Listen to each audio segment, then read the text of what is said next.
अस्सलाम वालेकुम फ्रेंड्स, मैं हूं इरफ़ान और आप मेरा यूट्यूब चैनल इरफ़ान फिक्सर देख रहे हैं। तो आज की इस वीडियो में मेरे पास एक GX405 का बॉक्स है जो कि रेड लाइट पे है। इसको मैंने पावर दे दी है, लेकिन आप जहां पे देख सकते हैं कि सिर्फ रेड लाइट ही शो हो रही है। उसके बाद इसके जो नंबर वगैरह हैं वो कोई भी शो नहीं हो रहा। तो आज इसी वीडियो में इसको प्रॉपर हल करके मैं आप लोगों को दिखाऊंगा। तो अगर आप मेरे चैनल पे पहली दफ़ा आएँ तो मेरे चैनल को सब्सक्राइब कर लें और साथ में बेल आइकन का बटन दबा लें ताकि आने वाली वीडियो का नोटिफिकेशन आपको जल्द से जल्द मिल जाए।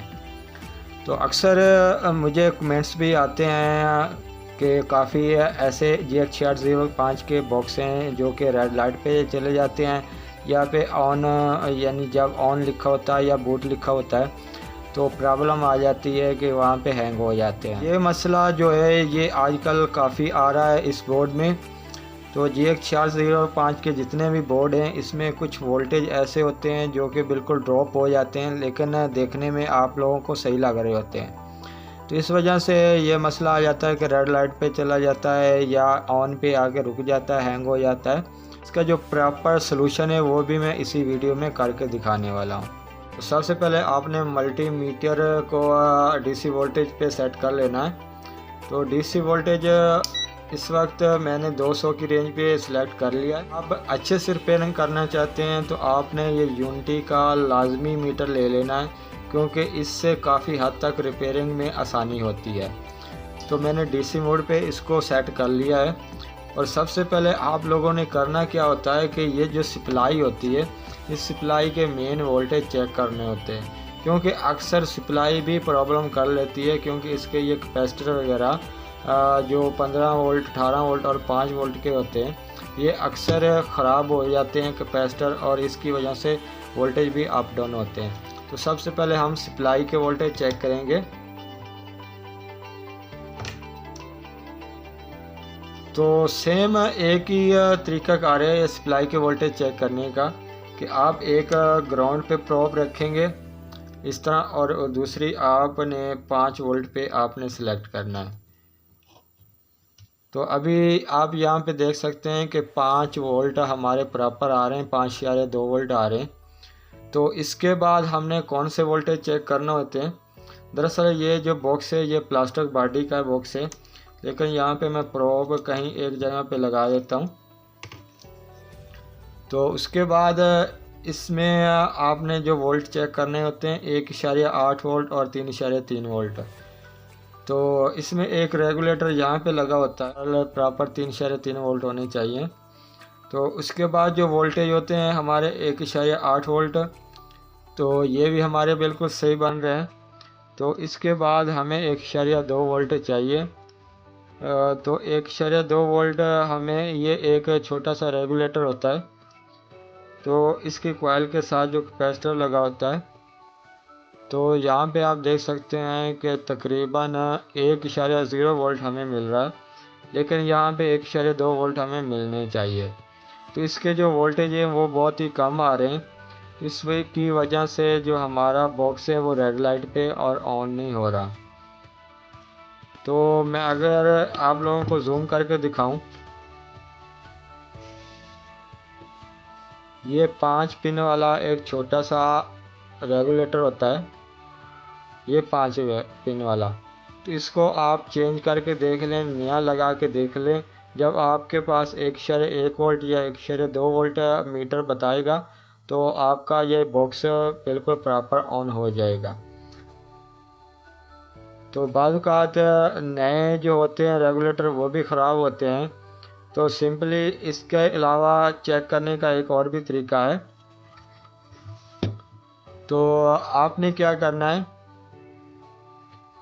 कि ये जो सप्लाई है इसमें अक्सर डायोड ये वाले जो होते हैं, ये वाले डायोड ये आप देख रहे हैं, तकरीबन 2 एम्पेयर का आपने डायोड ले लेना, इस तरह का एक डायोड, और 1.8 वोल्ट पे आपने इन लगा देना है, और उसके बाद आउटपुट आपने यहाँ पे दे देने।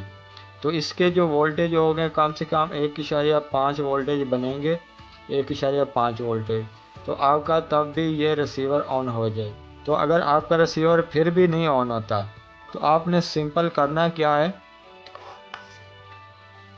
आपने करना क्या है कि ये एक मॉड्यूल आता है मुख्तलिफ वोल्टेज आउटपुट के लिए, तो इसको कम से कम हम 15 वोल्ट इनपुट देकर आउटपुट हम 1.5 वोल्ट ले सकते हैं। तो ये आप दे सकते हैं 1.5 वोल्ट, 1.8 वोल्ट, 2.5 वोल्ट, 3.3 वोल्ट और 5 वोल्ट।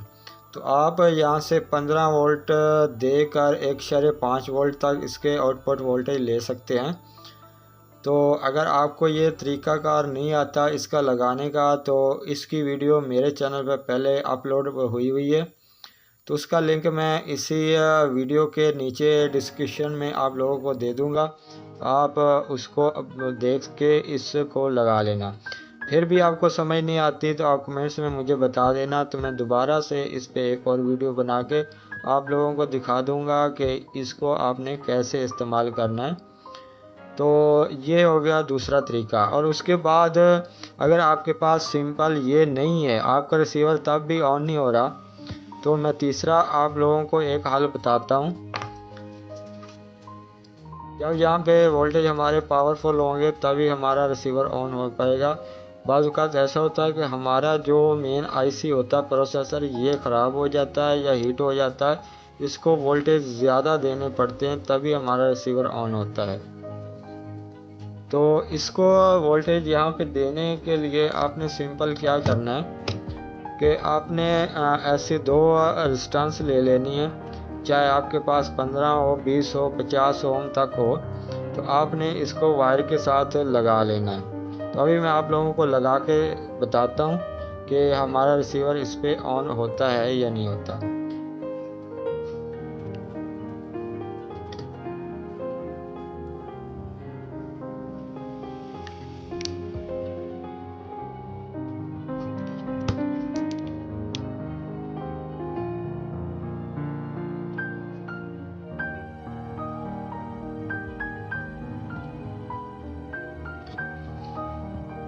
जी दोस्तों, तो आप ये देख सकते हैं कि मैंने इस पे ये वायर लगा दी है रेजिस्टेंस के साथ।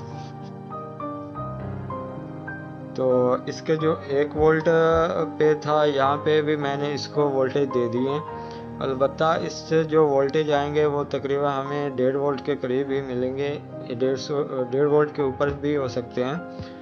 लेकिन हमें यहाँ पे 1.5 वोल्ट तकरीबन ज़्यादा से ज़्यादा प्रोसेसर को ऑन करने के लिए चाहिए। तो 1.8 वोल्ट भी चलेगा अगर हमारा प्रोसेसर ऑन नहीं हो रहा, तो तब भी हमारा 1.8 वोल्ट हम यहाँ पे देंगे तो तब भी हमारा बॉक्स ऑन हो जाएगा। तो अभी मैं ऑन करके दिखाता हूँ आप लोगों को। तो ये देख सकते हैं आप कि अभी ऑन हो रहा है हमारा बॉक्स। तो इस पर जो डिस्प्ले भी आ गया है और इस पर अभी कोई चैनल नहीं है, तो सारा 0 हो रहा है। अभी मैं दोबारा से इस बॉक्स को बंद करता हूँ।